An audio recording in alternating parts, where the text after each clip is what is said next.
Vous pensez peut-être qu'un bon sommeil, c'est seulement une question de matelas ou de tisane du soir? Et si je vous disais que ce n'est pas le cas? Et si vous commenciez cette nouvelle année en respirant mieux, en dormant mieux et en vous sentant plus léger? Tout ça grâce à un geste simple, faire le vide. La fin de l'année approche à grands pas et avec elle, l'occasion de tourner une nouvelle page. Mais est-ce que vous savez que parfois ce sont de petites décisions qui changent radicalement notre destin? Cela me fait penser à un film que j'ai vu récemment qui s'intitule Le tourbillon de la vie. Et dans ce film, Julia, l'héroïne principale, fait tomber un livre par hasard et grâce à ce petit geste, sa vie prend une toute nouvelle direction. Est-ce que ce petit rien a changé le cours de sa vie? Ou était-ce l'occasion d'une révolution intérieure? Si on y réfléchit bien, c'est un peu comme si chaque année, nous avions cette chance de choisir une nouvelle direction pour notre vie. Parce que la vie n'est pas figée, elle est faite de milliers de petits choix qui, mis bout à bout, dessinent notre chemin. Et cette nouvelle année 2025 peut être l'occasion pour vous de prendre une décision qui va transformer votre vie et surtout vos nuits. Parce qu'un bon sommeil commence par un esprit léger, libre des poids du passé, de l'encombrement et des résidus inutiles de l'année écoulée. Et croyez-moi, c'est bien plus qu'une simple question de lit ou de coussin, c'est une question d'espace intérieur. Je m'appelle Nathalie Delon et aujourd'hui je vais vous dévoiler un rituel ancestral japonais qui pourrait bien être la clé pour transformer votre sommeil en 2025. Et en fin de cet audio, j'ai une surprise pour vous qui est un exercice de 2 minutes sous la forme d'auto-hypnose comme un bilan pour bien préparer 2025, un laisser-aller pour avancer plus sereinement. Alors êtes-vous prêts? C'est parti! Quel est ce rituel japonais de nettoyage d'avant Nouvel An? Regardez autour de vous. Ce vase peut-être qui traîne, ces papiers empilés depuis des mois, ces vêtements oubliés dans un coin. Et si tout ça contribuait sans que vous le sachiez à votre stress, à vos insomnies et à ce sentiment d'être submergé? Au Japon, on a compris depuis longtemps que pour aller mieux, il est important de commencer par un bon nettoyage intérieur et extérieur. C'est ce qu'on appelle Ozoji, un rituel puissant de grand nettoyage de fin d'année. Et ce n'est pas juste une question de propreté, c'est une révolution intérieure qui vous permet de ranger votre esprit en même temps que votre maison. Au Japon, on ne se contente pas de faire un grand ménage. Ozoji, c'est une tradition japonaise qui a lieu chaque année à la fin de décembre pour bien accueillir le renouveau. Ce n'est pas juste une histoire de dépoussiérer. Ranger, c'est symbolique. C'est une manière de fermer les portes sur le passé pour en ouvrir de nouvelles. Savez-vous que les Japonais considèrent leur demeure comme leur troisième peau après leurs vêtements? Un véritable refuge, un espace qui, s'il est respecté et apaisant, nous aide à nous ressourcer, à reprendre des forces. Comme un bon sommeil réparateur. Oui, notre maison parle de nous, elle nous protège et elle peut aussi nous alourdir. En triant nos objets, nous trions aussi nos pensées. Imaginez, chaque tiroir que vous videz, c'est comme un petit coin de votre esprit qui se libère, un souffle d'air frais. Cela vous paraît exagéré? Prenons un exemple. Vous rentrez chez vous épuisé. Et là, votre regard tombe sur un salon encombré, une pile de choses à faire. Votre cerveau voit une to-do list qui ne s'arrête jamais. Résultat, un stress permanent. Et qui dit stress, dit sommeil perturbé, anxiété. Et vous voilà pris dans un cercle vicieux. Alors, pour aller un tout petit peu plus loin, laissez-moi vous poser une question. Que ressentez-vous quand vous laissez partir quelque chose que vous n'utilisez plus? De la culpabilité, de l'allègement, les deux? À propos de culpabilité, eh bien, on peut retrouver cette culpabilité quand on prend de nouvelles résolutions de nouvelle année qui sont trop importantes et qui amènent plus de force que de plaisir. À ce propos, eh bien, allez voir les 2 capsules que j'ai postées sur ma chaîne YouTube. Comment pratiquer le Ozoji? Marie Kondo, que vous connaissez peut-être, est devenue la référence internationale en méthode pratique de rangement et de tri et pose une question simple. Cet objet me rend-il heureux? Si la réponse est non, remerciez-le pour le rôle qu'il a joué dans votre vie et libérez-vous-en. Vous pouvez encore aller plus loin. Les Japonais utilisent des échelles pour évaluer l'utilité et l'attachement émotionnel de leurs objets. De 0 à 5, on s'en débarrasse. Au-delà de 5, on garde. Mais attention, pas besoin de vider votre maison en une journée. Commencez petit. Choisissez un placard, une étagère ou même juste un tiroir. Vous avez des vieux vêtements qui ne vous vont plus, des bols ébréchés, des magazines qui s'entassent. Pensez à cette règle. Gardez le caviar du caviar et libérez le reste. Un peu chaque jour avec de la musique et vous verrez à quel point ça fait du bien. Les étapes de l'Ozoji sont de 5. La première étape est de nettoyer en profondeur, des plafonds jusqu'au sol en passant par les murs. À ce propos, les Japonais commencent par la pièce qui est la plus loin de la porte d'entrée et se rapprochent petit à petit. Étape 2. Ranger les placards. Videz tout, trier, sélectionner. Étape 3. Dire adieu à l'inutile. Tout ce qui est cassé ou superflu, remerciez-le et laissez-le partir. Étape 4. Payez vos dettes. Financières ou même symboliques. Se libérer de ces poids allège l'esprit. Étape 5. Éliminer définitivement, jeter, donner, recycler. Et l'Ozoji n'est pas qu'un acte physique, c'est aussi un état d'esprit. Une fois que vous aurez libéré votre espace, vous verrez que d'autres grandes décisions viendront naturellement. Renouer avec une passion, peut-être changer vos habitudes, ou même, tout simplement, dormir plus paisiblement. Parce que l'Ozoji, c'est un peu comme respirer. Vous inspirez le neuf, vous expirez l'ancien. C'est le même principe de la vie. Pensez à votre maison comme une extension de vous-même. Elle est votre troisième peau après vos vêtements. Elle vous protège, vous ressource. Mais si elle est encombrée, c'est comme un souffle coupé. En rangeant, vous laissez la lumière entrer, vous créez un espace où vous pourrez enfin respirer. Et là, comme par magie, votre sommeil aussi devient plus profond, plus réparateur. Après tout, comment dormir sereinement dans un espace saturé d'objets qui crient à votre attention? Je vous souhaite de beaux moments de rangement, de tri, de respiration. Et si cette vidéo vous a inspiré, pensez à la partager avec quelqu'un qui pourrait en avoir besoin. N'hésitez pas à me laisser un commentaire pour me dire comment vous vous sentez après cet exercice que je vous propose là tout de suite, un exercice d'auto-hypnose.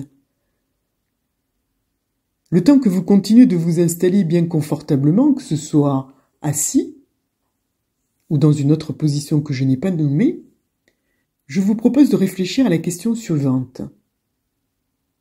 Vous avez peut-être une liste de projets en cours. 10, 15, parfois plus si vous êtes plutôt hyperactif. Et sur ces projets, combien résonnent encore avec vos envies profondes?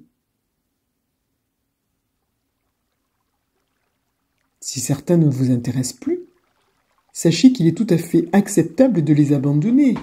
C'est même un acte de respect envers vous-même et envers les personnes éventuellement impliquées.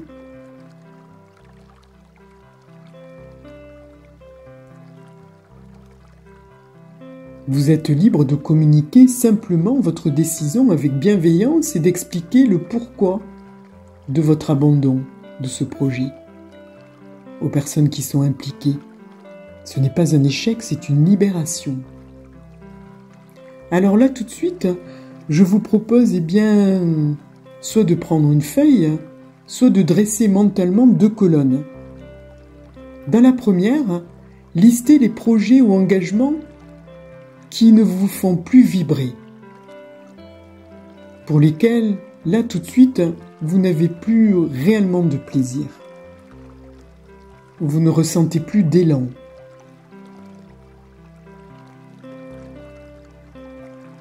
Dans la seconde colonne, indiquez les projets qui vous apportent du plaisir, du sens, de la joie. Si certains projets vous laissent hésitants, mettez-les de côté. Peut-être vous y reviendrez plus tard, que ce soit dans 1 an, 2 ans, 3 ans. Ce n'est pas grave.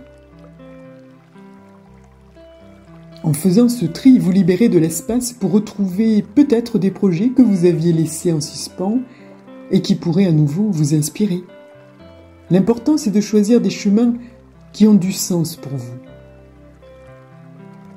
Par exemple, si vous voulez être plus actif et que vous détestez courir, pourquoi ne pas danser si vous aimez la danse? Si cela vous procure du plaisir.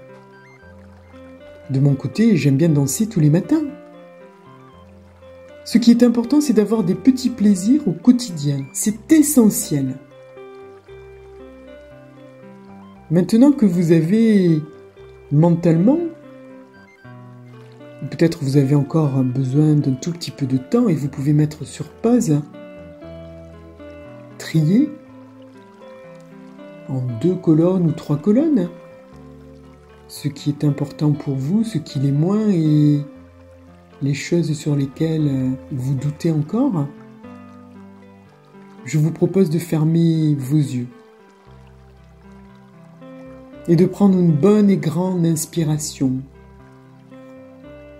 et d'expirer par la bouche. De pratiquer 3 inspirations et 3 expirations sur 4 temps chacune en inspirant par vos narines et en expirant par la bouche légèrement entrouverte.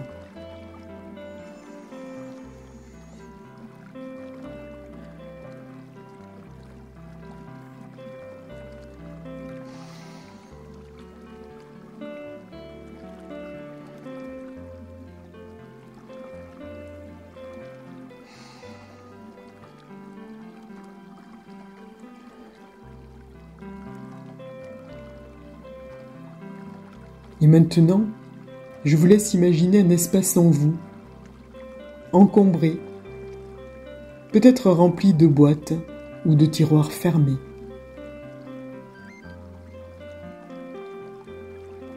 À chaque expiration, visualisez une de ces boîtes qui s'ouvre et libère ce qui n'a plus lieu d'être.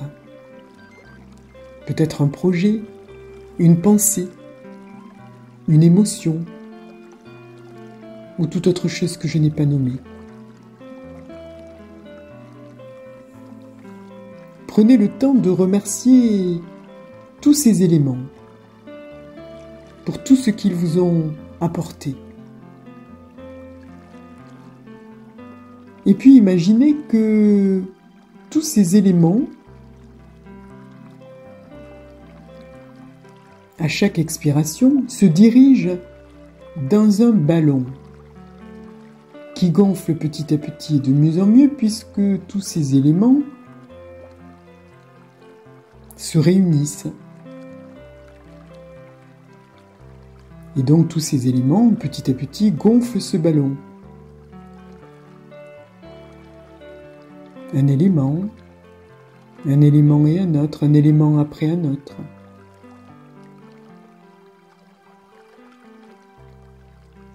Une fois que tous ces éléments sont déposés dans ce ballon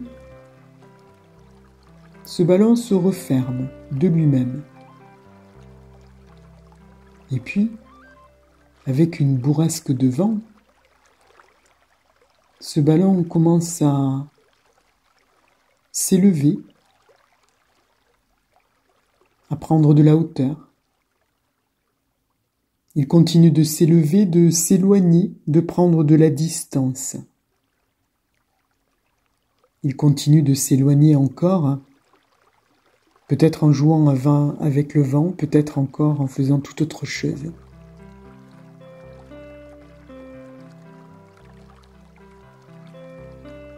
Respirez profondément et sentez combien à l'intérieur de vous, au fur et à mesure que ce ballon s'éloigne et qu'il devient comme un point au loin à l'infini qui disparaît, il y a un espace en vous qui s'agrandit, qui devient plus clair, plus lumineux.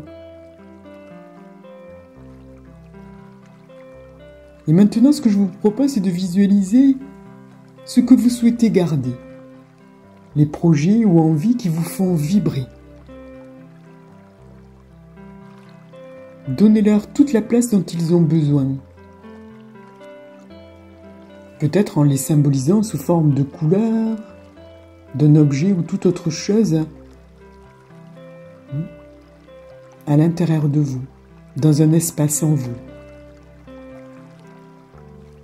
Et au fur et à mesure que vous inspirez,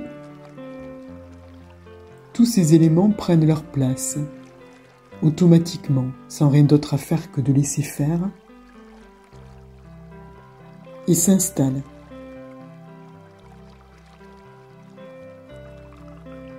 Et ce travail va continuer en dehors d'ici et de maintenant. Et vous connaissez maintenant le chemin pour aller retrouver tous ces projets, toutes ces envies.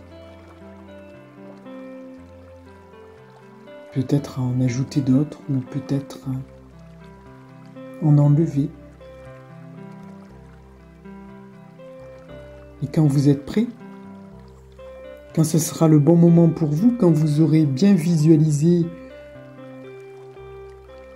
tous ces projets, toutes ces envies, avec cette couleur ou toute autre chose qui symbolise ce que vous souhaitez garder pour 2025, vous changez un tout petit peu de rythme respiratoire, vous vous étirez, vous bâillez, pour revenir totalement ici et maintenant.